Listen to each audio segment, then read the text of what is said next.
quiero dar las gracias de este detalle. Me ha hecho mucho bien estar antes de esta reunión, de estar unos momentos con los jóvenes, hermanos que iban a cantar, ya que hemos tenido un momento de oración que ha hecho mucho bien a nuestra alma. Me he gozado con ellos y, como decía el pastor Bonet, sin lugar a dudas nos hubiera gustado seguir escuchándoles a ellos. Yo les aseguro que les estoy diciendo de verdad que me hubiera gustado que siguieran ellos cantando. Otra cosa para tranquilizarles es que voy a reducir bastante mi conferencia por cuestión de tiempo. Son las 9 ahora mismo, no me gustan tener relojes frente a mí, con el de muñeca tengo bastante y no lo veo mucho, pero tengo ahí un relojazo ahí tremendo. Son las 9:30, me gusta respetar el tiempo de los hermanos y amigos, así que una parte de mi conferencia, que no les engaño, que está precisamente la más cara, la mejor escrita y todo eso, está incluso escrita a máquina, la dejaremos aquí y no la tocaremos más que de pasada. Mencionaré algo en el transcurso de esta conferencia y si luego alguien quiere más detalles de profundidad, pues me pide el original y se hace una fotocopia y así una parte de la conferencia ahorraremos algo de tiempo. Bien, hemos escuchado a una introducción de la primera canción que el coro, este conjunto coral ha cantado y ha mencionado a Juan Sebastián Bach. Y el joven ha dicho, muy bien dicho, que Juan Sebastián Bach firmaba todo lo que cantaba, tocaba, componía, lo firmaba para la gloria de Dios. Y también ha mencionado que Juan Sebastián Bach componía mucho, diariamente. ¿Sí o sí? ¿Ha sido así? ¿Lo habéis oído, sí o sí? Vale, es que quiero asegurarme que estáis despiertos. Y esto no es oculto, es una conferencia. Las conferencias pueden ser, yo no sé dar conferencias, o sea que voy a hacerlo lo más vivo posible.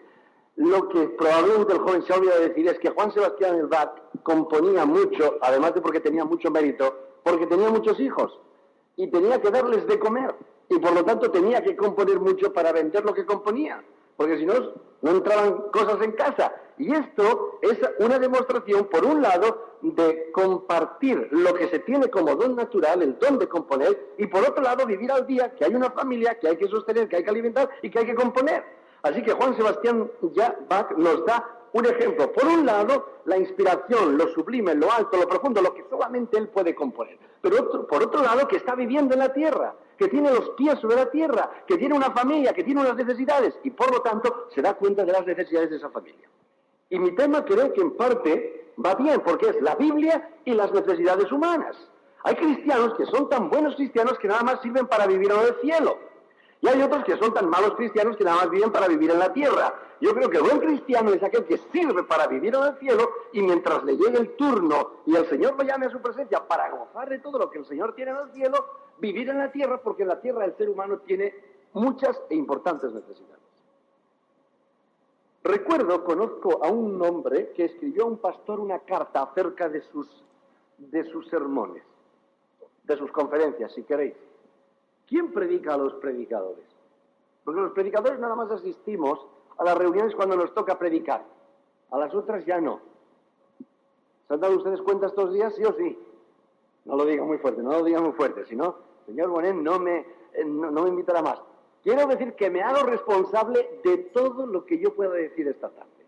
Si sale mal, no le echen las culpas al Consell. El Consell tiene las mejores intenciones de que esta sea una semana bíblica de entusiasmo, de amor por la Escritura, de recuperar el celo y el fervor por la palabra de Dios, de extenderla en nuestro país, en nuestra preciosa Cataluña y llegar hasta el extremo de la tierra y, si es posible, ganar Gibraltar para Cristo, por lo menos, ¿verdad? De manera que me hago responsable de lo que yo diga. Los hermanos que me han invitado han puesto la máxima confianza, pero cuando uno se pone delante del púlpito y tiene 2 micros, cualquiera le para, como el otro día en la Monumental de Barcelona, creo que se le escapó al comentarista de la corrida de toros el micro y salió una voz que decía: Manolo, te espero en la taberna. Y toda la plaza de toros sonrió más o menos como el poco grupo que somos aquí, que podríamos ser más. Yo luego contaré los pastores que estamos, ¿verdad? Porque a mí me gusta contar los pastores que están, es un buen ejemplo para la congregación. Y cuando uno sube aquí, pues se lanza y el presidente del consejo está sufriendo: Señor, que no vaya por ahí, que no estropee la cosa, que no la estropee. Así que me hago responsable de lo que diga.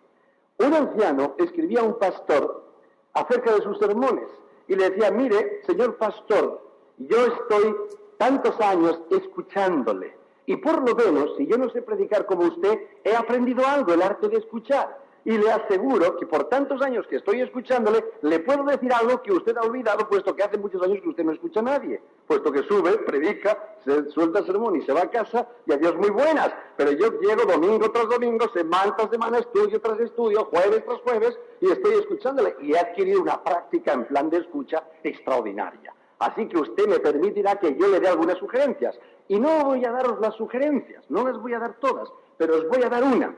Y es que entre las sugerencias que este personaje, especialista en escuchar sermones, le daba al predicador era: recuerde cuando predique que el pueblo tiene serias, precisas y actuales necesidades. Recuérdelo. Porque a veces se predica tanto para la nube que nos olvidamos de las necesidades que el ser humano tiene. El tema de hoy es práctico, muy práctico. La Biblia y las necesidades humanas. Y ustedes saben, hermanos, que aquí mismo, en esta misma sala, pueden haber personas con auténticas necesidades. Con necesidades no tópicas, no generales, con necesidades reales. Es posible que en esta sala haya un hermano que tenga, ahora mismo, hayan hermanos o hermanas que tengan auténtica duda, que estén dudando realmente: Señor, ¿vale todo el esfuerzo que se hace? ¿Vale los años que estoy sirviéndote y siguiéndote y asistiendo a cultos y la cosa no funciona? Vale, es posible. Está sonriendo, canta, escucha los cánticos, pero en su corazón hay una carga tremenda. Son necesidades. Es posible que haya algún hermano o hermana aquí que está escuchando el Evangelio y está diciendo: esto es precioso, pero yo tengo un auténtico problema, estoy sin trabajo, y estoy un año sin trabajo y nadie sabe la carga que yo tengo. ¿Cómo se me va a entender el zozobra que yo tengo? Son necesidades. Y los predicadores, y los pastores, y el Consejo Evangélico, y las iglesias de Cataluña, y sobre todo en esta semana bíblica, no nos podemos olvidar de las necesidades que el ser humano tiene. La predicación del Evangelio es sencilla y llanamente la transmisión de la verdad de Dios a los hombres para responder a las necesidades íntimas que los hombres tienen. Eso es lo que dice la Escritura, que es evangelizar, porque es dar una buena noticia. Pero una buena noticia que no satisface ninguna necesidad es información, no es buena noticia. Predicar el Evangelio es anunciar la verdad de Dios a un mundo que todavía se pregunta como Pilatos: ¿dónde y cuál es la verdad? Es dar la verdad de Dios a los hombres para responder a las necesidades íntimas que el hombre tiene. Y dicho esta introducción, abrid conmigo la Biblia. Es la semana bíblica, ¿la habéis traído, sí o sí? 2, 3, 4, 5, 6, 7, 8, 9, menos mal. Ya me gusta eso. A ver si volvemos a ser conocidos como el pueblo del libro. Pero no el libro que se queda en casa. El libro que traemos a la iglesia, el libro que desarrollamos, el libro que vivimos, el libro que proclamamos, el libro que compartimos. En un versículo muy conocido, 2 de Timoteo 3:16. ¿Quién no conoce este versículo? Y ustedes están pensando: mira que traernos esta tarde aquí para recordarnos este famoso y conocido y archiconocido versículo de 2 de Timoteo 3:16 y 17. 2 de Timoteo, Nuevo Testamento, página 106, 1106 en algunas Biblias. Me entristezco que ya hay que ir a iglesias y decir la página, porque ni siquiera se saben los libros de la Biblia, ¿eh? Eso sí, el nombre evangélicos lo tenemos, evangélicos sí.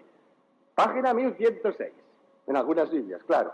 2 de Timoteo 3, 16, 17. Dice así: toda la Escritura es inspirada por Dios y útil para enseñar, para redarguir, para corregir, para instruir en justicia, a fin de que el hombre de Dios sea perfecto, enteramente preparado para toda buena obra.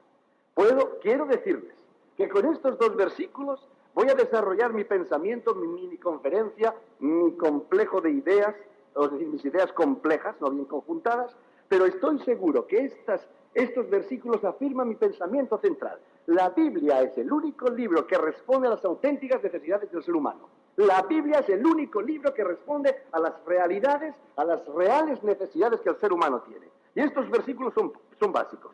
Toda Escritura es inspirada por Dios y útil para enseñar, redarguir, corregir, instruir en justicia, a fin de que el hombre sea artis, dice el texto, perfecto, útil, apto, maduro, enteramente preparado para toda buena obra. Es decir, la Biblia ha sido inspirada por Dios para hacer al hombre capacitado a enfrentarse con la vida y no solamente a ser un hombre que recibe los golpes de la vida, sino está enteramente preparado para actuar con la vida en buenas obras. Es decir, capacitar al ser humano para enfrentarse con las necesidades y además construir un mundo mejor. Lo que están diciéndonos estos días por todos los medios de comunicación, prensa escrita, radial y televisiva. Un mundo mejor no se puede construir a menos que el hombre esté preparado para toda buena obra. Y el único libro que capacita, según la Biblia, y es lógico y justo que la Biblia se vindique a sí misma como tal, el único libro que capacita, habilita al hombre para hacerlo preparado a toda buena obra es la Biblia. Voy a dar definiciones rápidas porque el tiempo no me permite extenderme mucho más. Hay dos cosas de una manera rotunda que fueron creadas por el soplo de Dios. La primera fue el hombre. Dios sopló aliento en el hombre y el hombre fue un ser a la semejanza de Dios. Es decir, que el hombre, el ser humano, fue creado a la imagen y semejanza de Dios. Dios sopló y aquella composición mineralógica que él había tomado de la tierra vino a ser un ser viviente con imagen y semejanza de Dios. El hombre es un ser espiritual. Tiene una vivencia, una esencia, una sustancia espiritual. Es creación de Dios. El hombre fue el artífice, el artesano, el arquitecto del ser humano. Por soplo divino creó al hombre un ser espiritual. La segunda cosa que fue creada por Dios, soplando también, fue la escritura. Toda escritura es inspirada, theoneustos, soplada por Dios, porque Dios, por medio del Espíritu Santo, sopló, anunció, reveló, dijo, dictó, despertó, condujo a los hombres de Dios, movidos siempre por el Espíritu Santo, para producir la Escritura. Y tenemos que la Biblia es la palabra de Dios porque es theoneustos de Dios, es decir, soplada de Dios. Así tenemos dos cosas. El hombre creado por Dios. La Biblia inspirada por Dios, hecha por Dios. Evidentemente, si unimos estas dos ideas, tenemos que no puede haber otro manual de instrucciones mejor para el hombre que dio ese manual de instrucciones, la Biblia. Y no penséis el manual de instrucciones como una frase pobre. Es una frase rica, aunque yo no pueda tener mejor retórica para anunciarla. Estos días, mi iglesia me ha comprado una máquina de escribir que hace filigranas. Todavía no hace billetes de 1000, pero llegará. Copia, recopia, guarda en memoria, centra, hace mayúsculas, minúsculas, se le cambia la margarita, no la margarita de 21 o 22 pétalos de estas blanquitas con amarillito en el centro, no margaritas de estas de letras, ¿verdad? O sea, hace filigranas. Pero yo llevo ya una semana intentando estudiar la máquina, porque si no es con el manual, no hay manera de entenderla, y me está llevando por el camino de la amargura. Y es que hoy una máquina tiene que ir acompañada de un manual de instrucciones. Las señoras han comprado un frigorífico, han comprado una lavadora superautomática y viene con el manual de instrucciones, sí o sí. Los señores se compran un reloj de estos que sirve para hacer cuentas, musiquitas, cumpleaños, un montón de cosas y también marca la hora y lleva un manual de instrucciones. Dios crea al hombre, el hombre va a desarrollar un ministerio en la vida y tiene un programa y una función que realizar. ¿Cuál va a ser el manual de instrucciones? Dios no dejó al hombre sin manual de instrucciones. Dios creó al hombre a su imagen y semejanza e hizo la escritura. Y la escritura es la palabra de Dios, la obra de Dios, inspirada por Dios y útil para enseñar. El hombre necesita aprender desde la infancia. Enseñamos a nuestros niños. El hombre necesita aprender a ser un auténtico hombre, un auténtico ser humano, con todo el calibre y toda la cualidad que Dios quería que el hombre fuese. Y ese manual no podía estar más que un manual hecho por el mismo Dios que creó al hombre.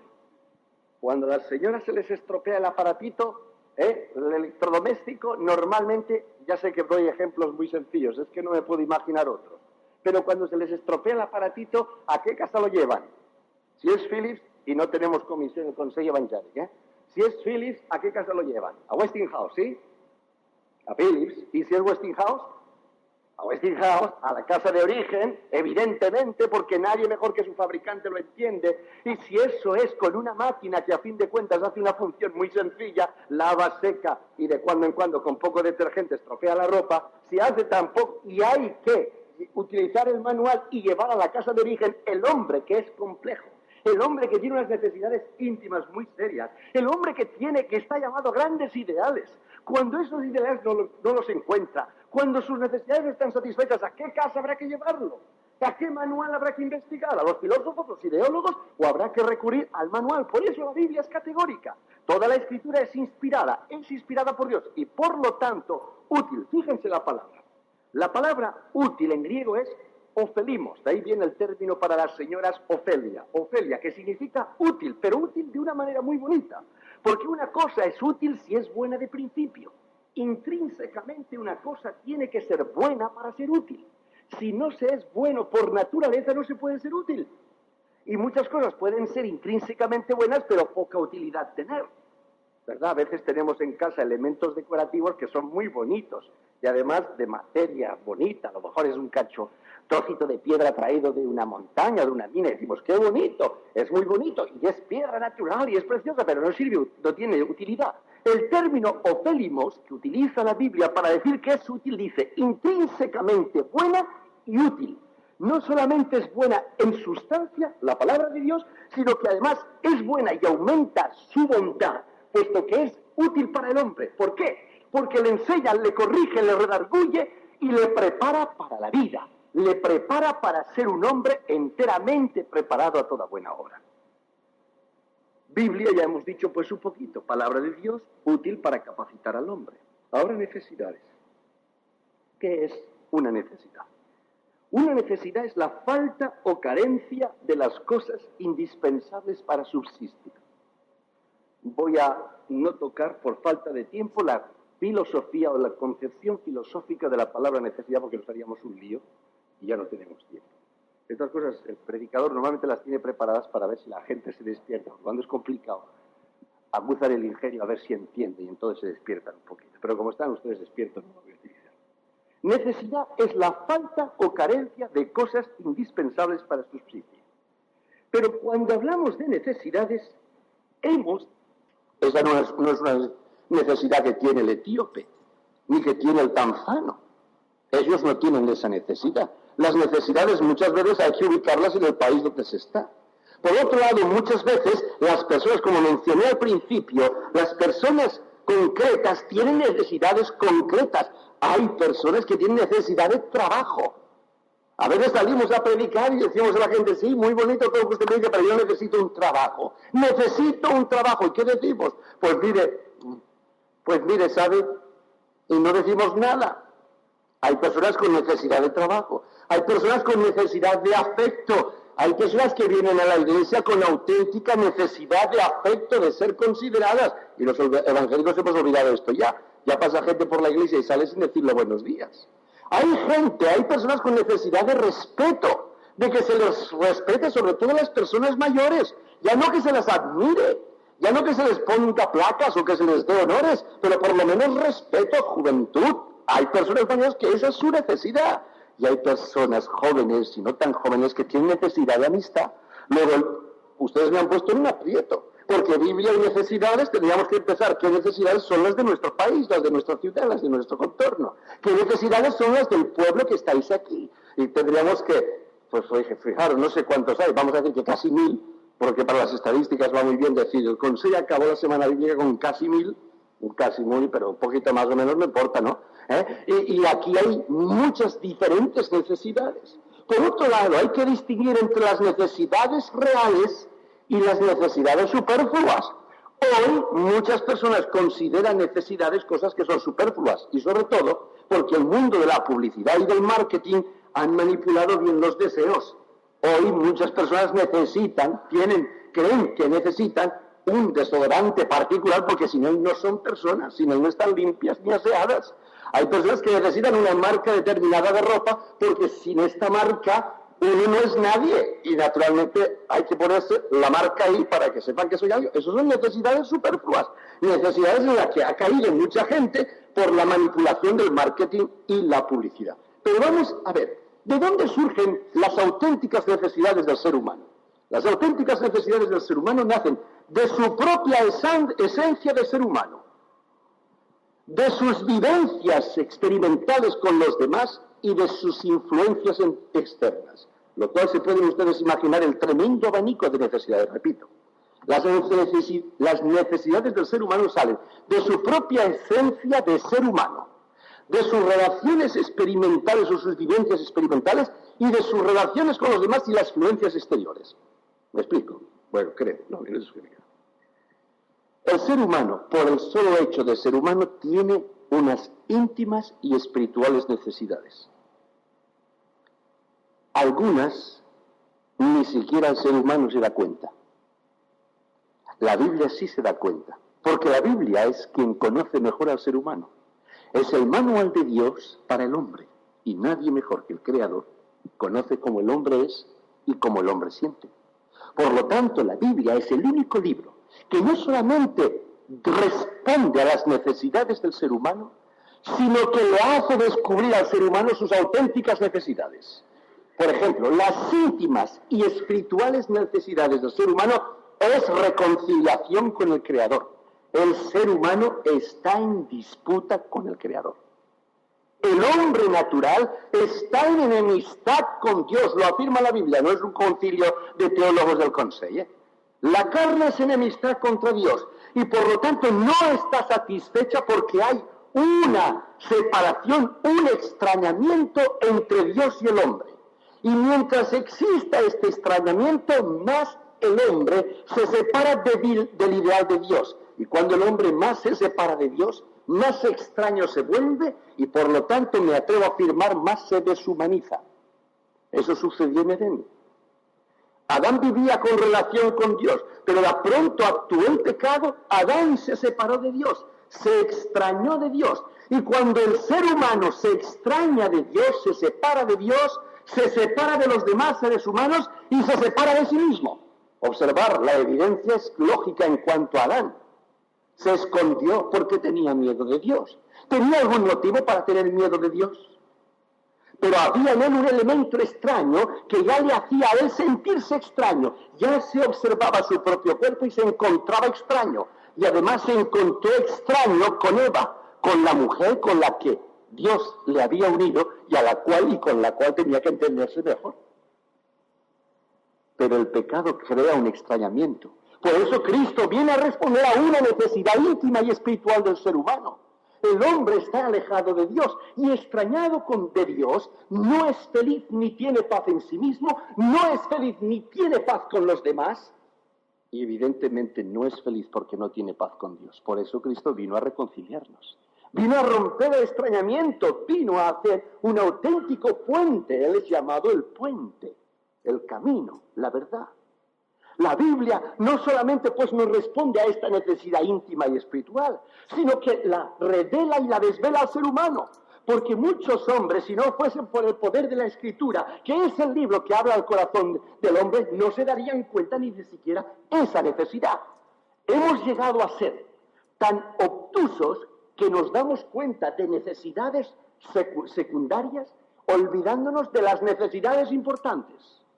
Todos. A ver, las señoras, ¿tienen el frigorífico preparado para mañana comer, sí o sí? Ay, alguna dice, como no tuviera, menuda bronca me daba a mí la familia. Esta noche van a llegar, van a ver el frigorífico. ¿Qué hay, mamá? ¿Verdad que sí? Han preparado comida para mañana. Y a lo mejor hasta para pasado mañana, que sí.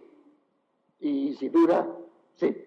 Nos preparamos. Y es importante, es una necesidad necesaria, el comer hoy, prepararse para mañana y demás. Y si lo analizamos, ¿quién puede decir que mañana vivirá? ¿Lo podéis decir rotundamente?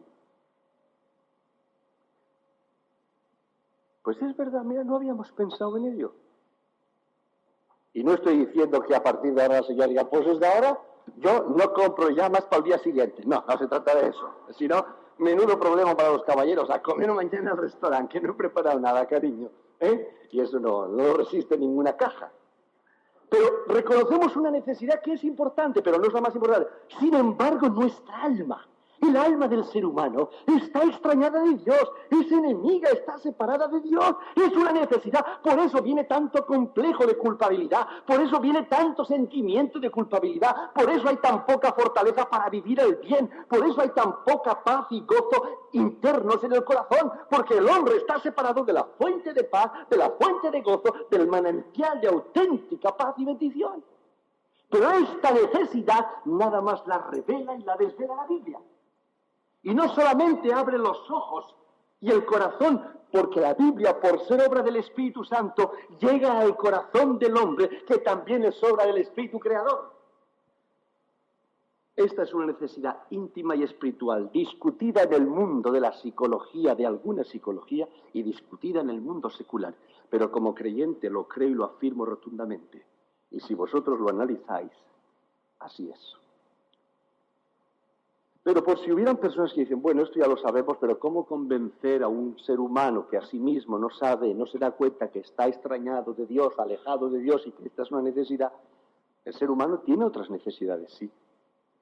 Todo ser humano tiene necesidad de aceptación social.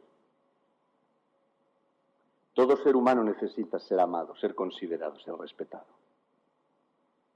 ¿Por qué muchas veces los jóvenes visten como visten? ¿Para hacer rabiar nada más? ¿Para que los predicadores critiquemos a los punkis y a los funkis y a todos estos? Nada más para eso. Muchas veces todo ese vestido es para decir, estoy aquí, soy un ser humano, mírame mi pelo de color amarillo, pero es para que te fijes en mí, soy un ser humano. Porque todo ser humano necesita ser aceptado socialmente. Somos seres sociales. Y necesitamos que se cuente con nosotros. Y la Iglesia evangélica ha olvidado esto. Ha olvidado que algunas personas vienen y entran en una iglesia buscando afecto. Pero hoy estamos tan ocupados que no tenemos afecto que dar. El ser humano vuelve a otro sitio buscando afecto. Las sectas modernas se encargan de dar lo que los evangélicos ya hace tiempo no damos. Todo ser humano necesita aceptación social. Y la publicidad se encarga de decirte cómo vas a conseguir aceptación social. Tienes que ser muy guapo, muy atractivo, tener muchos estudios, tener situación solvente económica y ser una persona informante y ser una persona importante y tener un equipo que crea tu imagen de tal manera que digan, mira, ya don fulano. Y estos son tópicos, son mitos. La Biblia dice cómo conseguir aceptación social. La Biblia dice, la misericordia y la verdad átalas a tu cuello. Escríbelas en la tabla de tu corazón y tendrás buena opinión ante Dios y ante los hombres. Pero ¿quién se decora hoy con misericordia y verdad? ¿Quién se decora hoy con una actitud de amabilidad? Practicarlo, hermanos y amigos, practiquémoslo. Empeñémonos hoy a decir, voy a ser más amable que lo fui ayer. Voy a ser más veraz que lo fui ayer. Voy a ser más misericordioso que lo fui ayer. Voy a imponerme ser más agradable que lo fui ayer. Y veréis si no empezáis a contar con aceptación.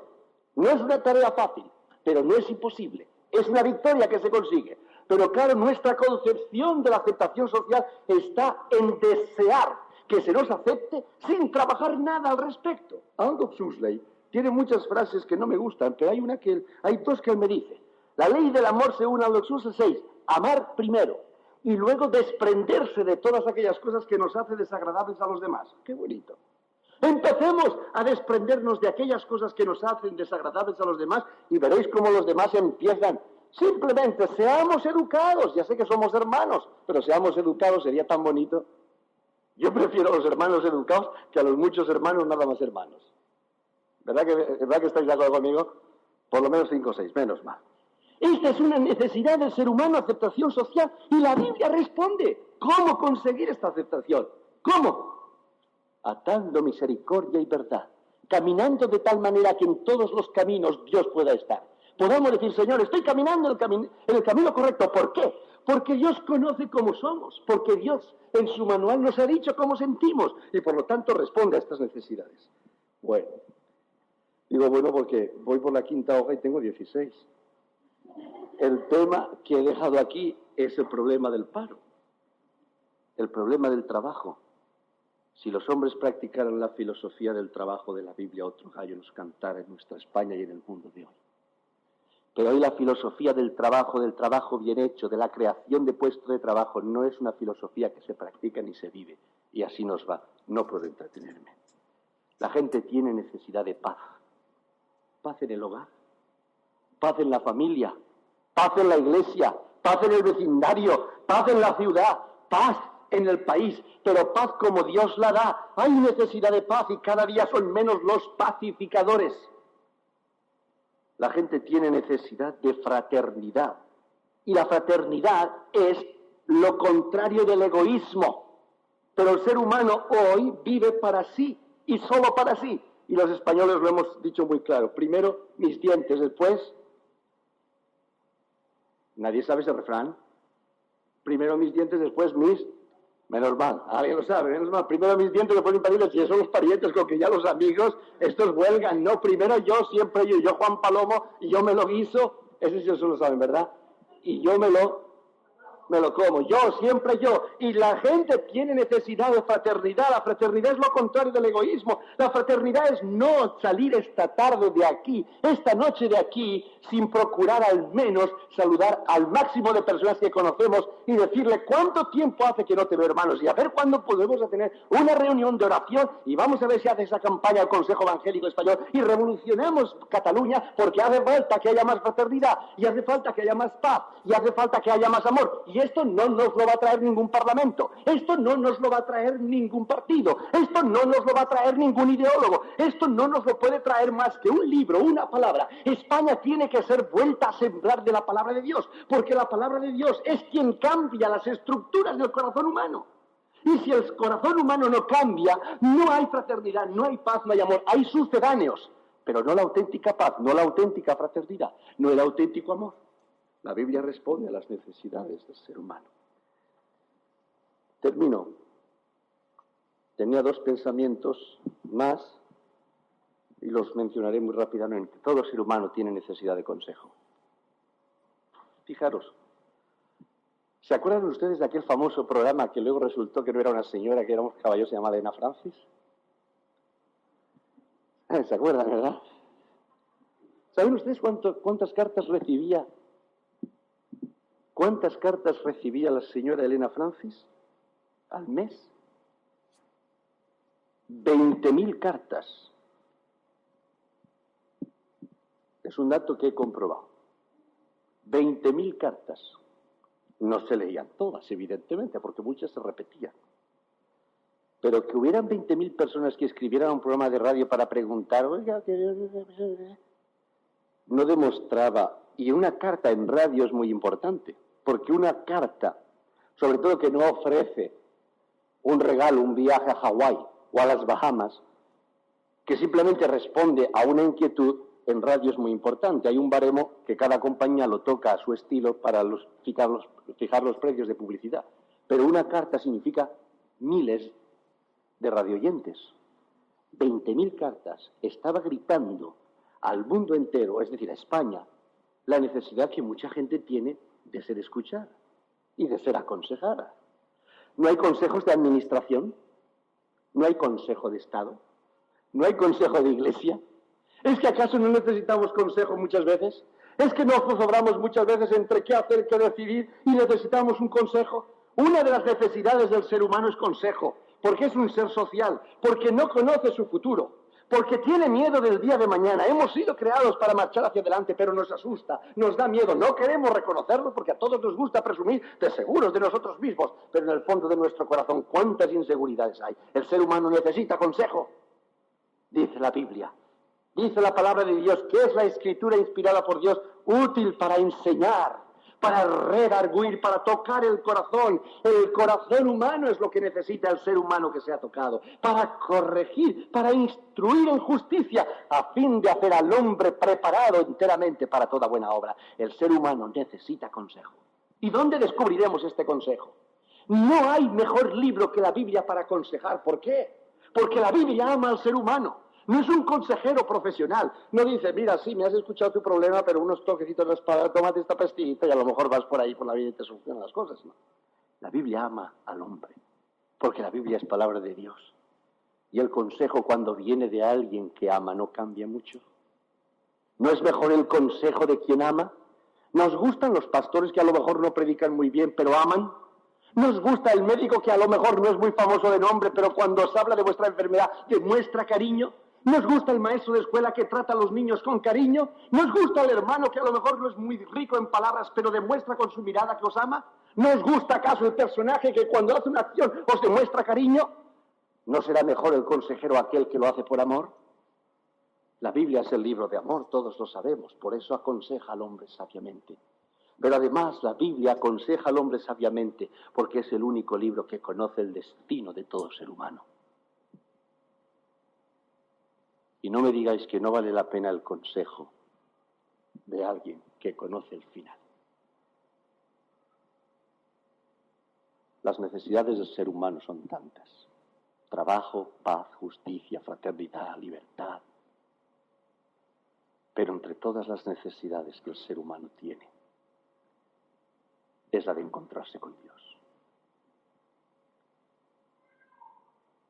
Cuando el hombre más se separa de Dios, más lejos está del ideal, del auténtico hombre. Lo que falta en nuestras iglesias, lo que falta en nuestra ciudad y lo que falta en nuestro país son hombres y mujeres de calidad. Y esa es una necesidad cada día más perentoria. Dice algo la Biblia al respecto. La última necesidad, que es la más descuidada por el ser humano, es la de ser liberados de las tentaciones. Yo pensaba, cuando el Señor Jesús nos enseñó a orar y nos dio el Padre Nuestro, yo no sé si ustedes han visto que en el Padre Nuestro hay 3 facetas de tiempo. El pan nuestro de cada día. Dios nos enseña a pedir por las necesidades de cada día. Es justo y es lícito. Dios nos enseña a pedir por las cosas del pasado.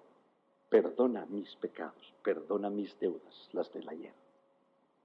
Pero cuando nos enseña a pedir por el futuro, ¿por qué nos enseñaría Dios a pedir? Líbrame de la vejez. Sería una buena petición, ¿verdad? A mí me asusta la vejez, fijaros si soy traumatizado. Líbrame de la pobreza. Líbrame de la enfermedad. No nos enseñó a pedir por nada de ello. Nos sorprende, porque nos dice, líbranos de la tentación. Hermanos y amigos, hoy vive el ser humano amigo de la tentación. Queremos vidas mejores, pero nos rodeamos con vidas mediocres.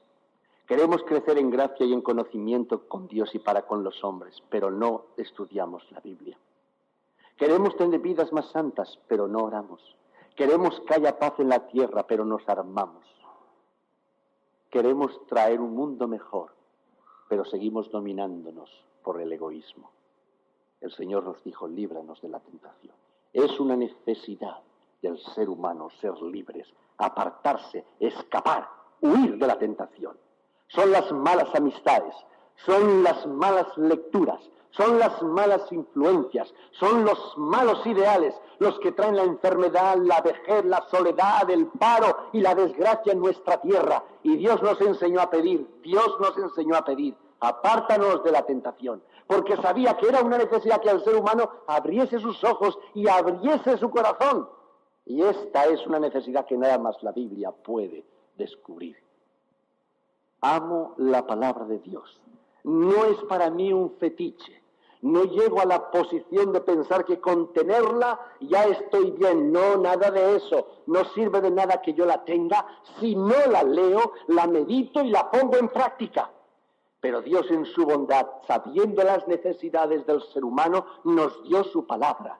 Y su palabra, según Dios, es quien ha de capacitar al hombre, no solamente para enfrentarse con las necesidades, con actitudes que el mundo no conoce, con esperanzas que los hombres todavía quieren arañar con su mentalidad, sino también que la palabra es el manual que hace al hombre preparado para toda buena obra.